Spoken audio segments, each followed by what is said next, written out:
بسم اللہ الرحمن الرحیم الحمد للہ والصلاة والسلام علی رسول اللہ وعلی آلہ واصحابہ اجمعین اما بعد۔ ناظرین کرام، السلام علیکم ورحمۃ اللہ وبرکاتہ۔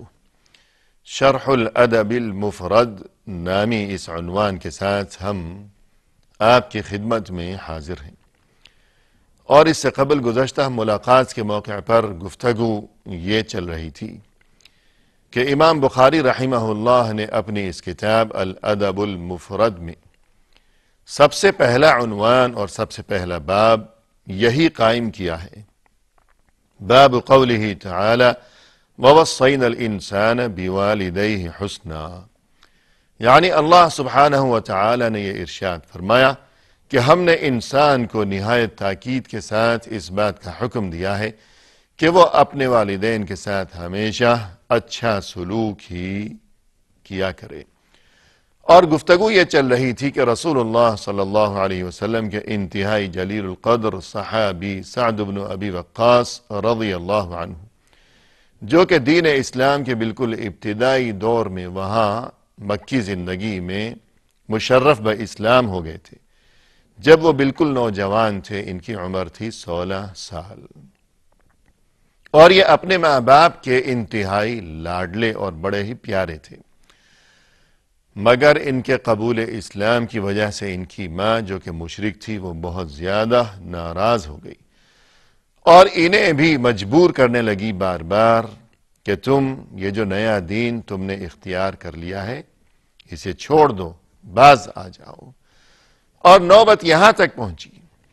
کہ اس عورت نے، ان کی ماں نے کھانا پینا چھوڑ دیا، بھوکی پیاسی، اور ظاہر ہے کہ یہ بات بڑی پریشانی کا باعث تھی سعد بن ابی وقاص رضی اللہ عنہ کے لیے کہ ایک جانب گھر سے باہر وہاں جو سلسلے تھے ابتدائی زمانے میں کہ مشرکین مکہ کی طرف سے وہ ظلم و ستم کے سلسلے اور ایذا رسانیوں کے وہ معاملات، اور پھر دن بھر ان اذیتوں سے گزرنے کے بعد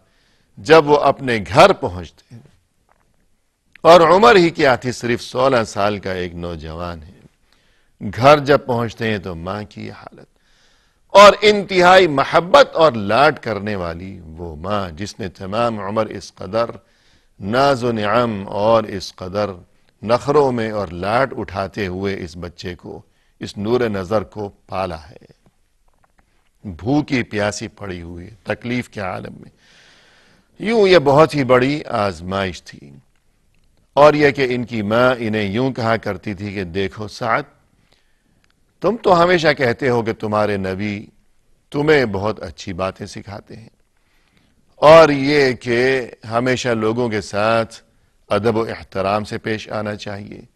کسی کے ساتھ بدسلوکی نہیں کرنی چاہیے، بڑی اچھی اچھی باتیں تمہیں سکھاتے ہیں تمہارے نبی، تم یہ کہتے ہو، تو کیا ماں کی بات ماننا یہ اچھی بات نہیں؟ میں تمہیں کہتی ہوں ہر وقت کہ میری بات مانو، یہ نیا دین چھوڑ دو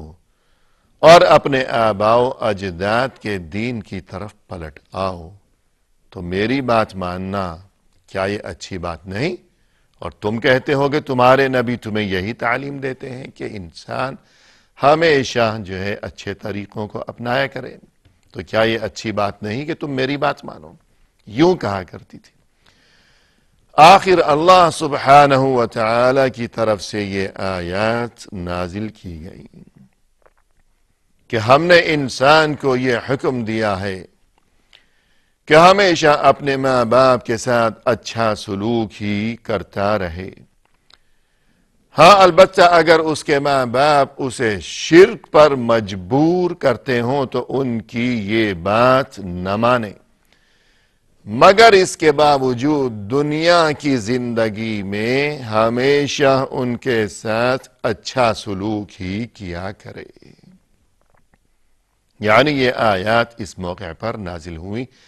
سعد بن ابی وقاص رضی اللہ عنہ کے ساتھ جو صورتحال پیش آئی اس حوالے سے یہ آیات نازل ہوئی، یہ شان نزول ہے ان آیات کا۔ تو ناظرین ہمیں سوچنا چاہیے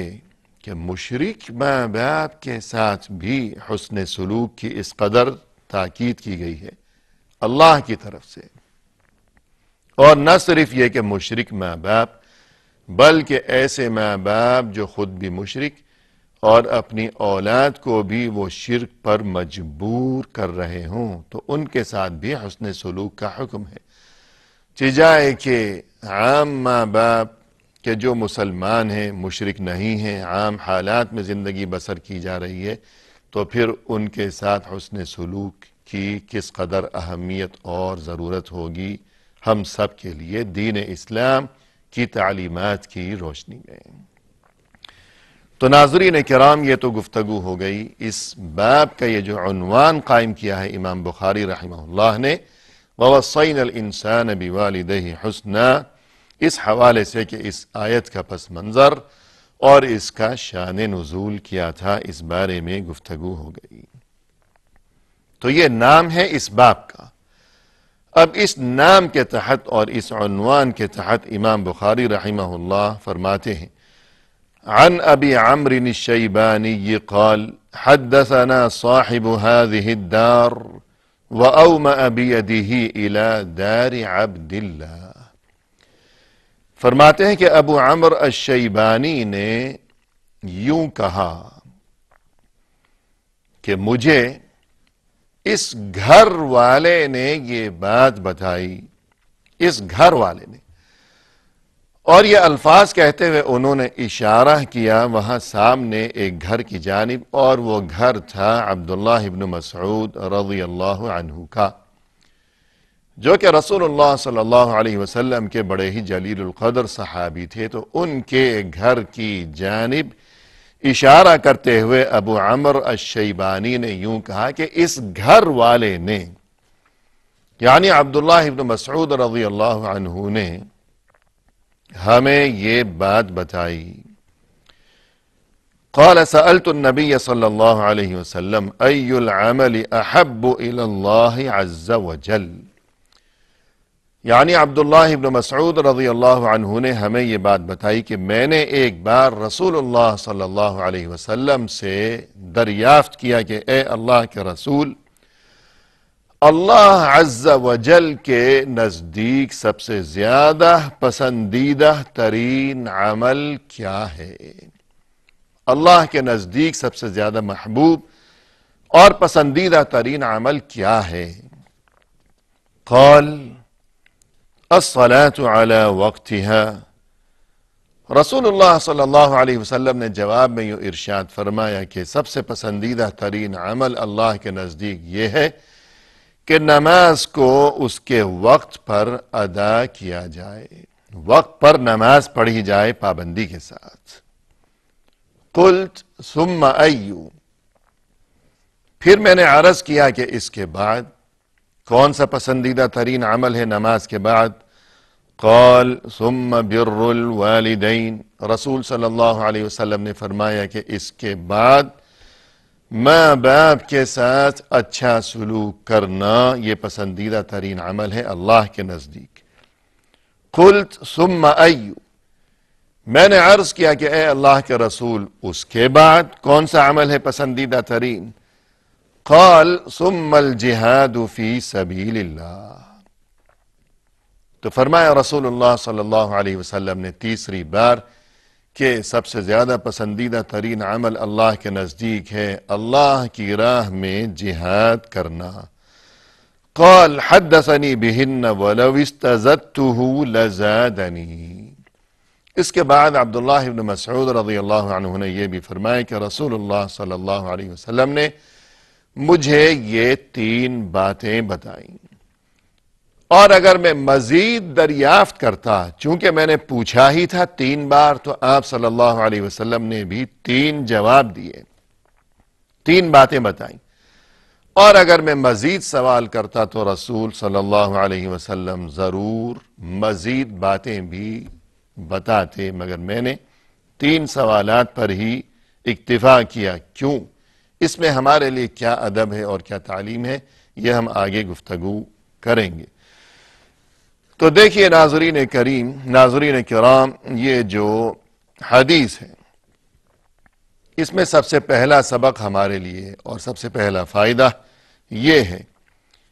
کہ عبداللہ ابن مسعود رضی اللہ عنہ نے یہ جو ارشاد فرمایا کہ میں نے ایک بار رسول اللہ صلی اللہ علیہ وسلم سے یہ پوچھا، یہ سوال کیا کہ بتائیے کہ اللہ کے نزدیک پسندیدہ ترین عمل کون سا ہے یا کیا ہے؟ تو اس سے یہ بات سمجھ میں آئی کہ یہ حضرات، یہ مقدس ترین شخصیات، یہ صحابہ کرام رضوان اللہ علیہم اجمعین، ان کے دلوں میں کتنی لگن تھی اور کتنی تڑپ تھی اور کتنا جذبہ تھا کہ سوال کیا جائے، اللہ کے دین کا علم حاصل کیا جائے، اور یہ کہ پسندیدہ ترین عمل کون سا ہے کہ جسے اپنا کر ہمیں اللہ کا قرب نصیب ہو سکے۔ تو یوں اللہ اور رسول صلی اللہ علیہ وسلم کا یہ جو دین ہے، اس دین کا علم حاصل کرنے کا جذبہ اور اس سلسلے میں سبقت لے جانے کا یہ سلسلہ، تو یہ کتنی بڑی بات ہے کہ انسان کے دل میں جذبہ ہونا چاہیے، لگن ہونی چاہیے کہ میں اللہ کا دین سیکھوں اور اس بارے میں کچھ معلومات حاصل کرتا رہا کروں۔ اور اس کے علاوہ مزید یہ کہ یہ جو سوال کیا کہ اللہ کے نزدیک پسندیدہ ترین عمل کیا ہے، تو اس میں ہمارے لیے یہ تعلیم ہے کہ ہمیں بھی یہ علم حاصل کرنا چاہیے کہ پسندیدہ ترین عمل کون سا ہے، تاکہ ہم وہی کام کیا کریں اور اس کی زیادہ فکر کیا کریں۔ کہ بعض اوقات ہو سکتا ہے کہ کوئی انسان کوئی اچھا کام کرتا ہو، عبادت کرتا ہو، کار خیر میں مشغول رہتا ہو، بڑی کوشش کرتا ہو، جد و جہد کرتا رہتا ہو بڑی پابندی کے ساتھ، اس لیے کہ وہ سمجھتا ہے کہ یہ تو بہت ہی اچھا کام ہے اور اللہ کا قرب حاصل کرنے کا بڑا ذریعہ اور وسیلہ ہے، اور اس میں میرے لیے بڑی خیر و خوبی کا انتظام ہے،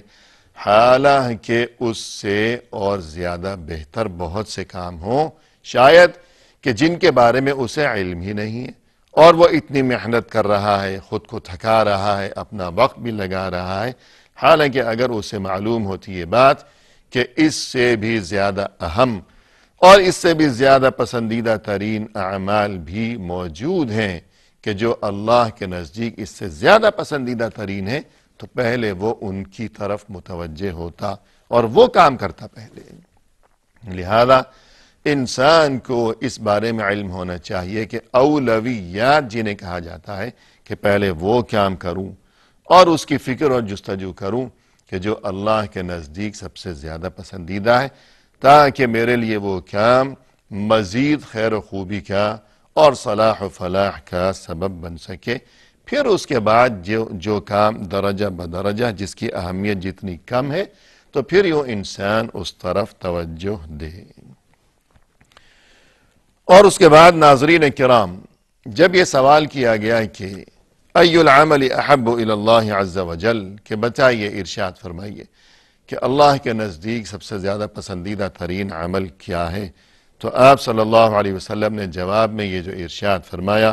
الصلاة علی وقتها، کہ نماز کو اس کے وقت پر ادا کرنا، کہ اللہ کے نزدیک سب سے زیادہ پسندیدہ ترین اور اہم ترین عمل یہی ہے کہ انسان نماز کی پابندی کیا کرے، کہ یہ نماز جو ہے دین اسلام میں سب سے پہلے جو عبادت فرض کی گئی وہ یہی عبادت ہے، یعنی نماز۔ اور پھر مزید یہ کہ اس کی فرضیت زمین پر نہیں بلکہ آسمانوں پر ہوئی، کہ رسول اللہ صلی اللہ علیہ وسلم معراج کے موقع پر جب وہاں تشریف لے گئے، اللہ کے حکم سے، اللہ کی طرف سے لے جایا گیا، اللہ کے حکم سے لے جایا گیا، کہ یہ قدرت اللہ کی قدرت تھی کہ آپ صلی اللہ علیہ وسلم کو وہاں آسمانوں پر بلایا گیا، لے جایا گیا، اور وہاں تب اس موقع پر امت کے لیے نماز کا تحفہ دیا گیا اس موقع پر۔ تو ایک بات تو یہ ہو گئی کہ ہر عبادت کی فرضیت زمین پر ہوئی، کہ جب رسول اللہ صلی اللہ علیہ وسلم اس زمین پر تھے، اس دنیا میں تھے، آسمانوں سے فرشتہ آیا، جبریل امین آئے، اللہ کی طرف سے کوئی حکم لے کر آئے، کوئی تعلیم لے کر آئے، جبکہ نماز کی فرضیت وہاں آسمانوں پر ہوئی۔ ایک یہ بات ہو گئی، اور دوسری بات یہ کہ نماز کی فرضیت وہاں اللہ کی طرف سے رسول اللہ صلی اللہ علیہ وسلم کو یہ جو خبر دی گئی، یہ کسی فرشتے کے توسط کے بغیر براہ راست نماز کا تحفہ دیا گیا۔ فرشتہ وحی لے کر نہیں آیا، بلکہ براہ راست یہ تحفہ دیا گیا۔ پھر اس کے علاوہ یہ بات بھی قابل غور ہے کہ رسول اللہ صلی اللہ علیہ وسلم کو ان دنوں مشرکین مکہ کی طرف سے بڑی پریشانیوں کا سامنا تھا، اور یہ کہ گھر سے باہر جو تسلی دیا کرتے تھے مشرکین مکہ سے، جو رسول صلی اللہ علیہ وسلم کے لیے حمایت و حفاظت کا سبب بنا کرتے تھے ہمیشہ، یعنی آپ صلی اللہ علیہ وسلم کے مشفق و مہربان چچا جناب ابو طالب، ان کی وفات ہو گئی، اور چند دن ہی گزرے تھے کہ گھر کے اندر تسلی دینے والی وہ رفیق حیات آپ صلی اللہ علیہ وسلم کی اہلیہ محترمہ ام المؤمنین حضرت خدیجہ رضی اللہ عنہا،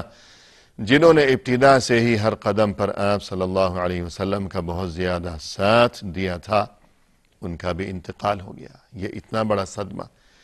پھر آپ صلی اللہ علیہ وسلم مشرکین مکہ کی طرف سے جب ایذا رسانیوں کے سلسلے مزید بڑھ گئے کہ ابو طالب تو اب رہے نہیں، اب کون بچائے گا، تب آپ صلی اللہ علیہ وسلم سفر کر کے پیدل طائف تشریف لے گئے تھے کہ اللہ کا پیغام پہنچائیں، دعوت حق پہنچائیں وہاں طائف والوں کو، لیکن جواب میں انہوں نے کس قدر بدسلوکی کا مظاہرہ کیا، یہ تمام تر تفصیلات جو کہ کتابوں میں مذکور ہیں۔ تو خلاصہ یہ کہ رسول صلی اللہ علیہ وسلم بہت زیادہ رنجیدہ و دل گرفتہ تھے ان دنوں۔ تب اللہ کی طرف سے اسراء و معراج کا اور یوں تسلی کا اور اللہ سے ملاقات کا انتظام کیا گیا، تو ہمارے لیے بھی یہ نماز کا تحفہ اسی موقع پر دیا گیا، لہذا نماز ہمارے لیے معراج ہے، یہ نماز ہمارے لیے اللہ سے ملاقات ہے، اور یہ نماز ہمارے لیے تسلی کا سامان ہے کہ رسول صلی اللہ علیہ وسلم کے لیے تسلی کا سامان کیا گیا وہاں بلا کر معراج کے ذریعے، اور اسی لمحے ہمارے لیے نماز کا تحفہ دیا گیا، تو یہ نماز ہمارے لیے تسلی کا اور دکھی دل کے لیے سکون و اطمینان کا انتظام ہے۔ تو اس حدیث میں سب سے پہلے نماز کا تذکرہ کیا گیا کہ اللہ کے نزدیک سب سے زیادہ پسندیدہ ترین عمل یہ ہے کہ نماز ادا کی جائے، مگر یہ کہ صرف نماز ادا کی جائے اتنی بات نہیں، بلکہ وقت پر ادا کی جائے، اس سلسلے میں کہ وقت پر ادا کی جائے، اور یہ کہ باقی وہ باتیں جن کا تذکرہ اس حدیث میں کیا گیا، ان باتوں کے ساتھ انشاءاللہ آئندہ ملاقات کے موقع پر حاضر خدمت ہوں گے۔ اس وقت تک کے لیے فی امان اللہ، وآخر دعوانا ان الحمد للہ رب العالمین۔